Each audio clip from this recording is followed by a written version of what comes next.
হযরত ইব্রাহিম আলাইহিস সালামের ঘটনা আপনারা সবাই জানেন। আল্লাহ কি বললেন, তোমার প্রিয় জিনিস কি করো, এটা দিলেন সেটা দিলেন, এটা দিলেন সেটা দিলেন, এটা দিলেন সেটা দিলেন, এটা দিলেন সেটা দিলেন।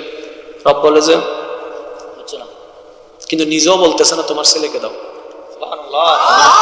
প্রেমটা দেখেন না, প্রেমটা দেখেন না। আল্লাহ চাইলে বলতে পারতেন তোমার ছেলেকে দাও, বলে নাই। ইব্রাহিম আমার জন্য কি করতে পারবা?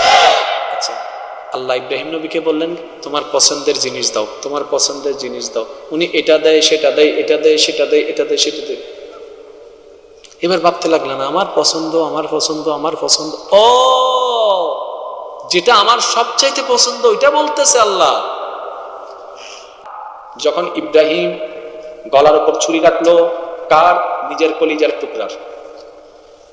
আল্লাহ ফেরেশতাদেরকে বলে, এই ফেরেশতা দেখ আমার বান্দা আমার জন্য কি করে, তোরা করছিস জীবনে কোনোদিন?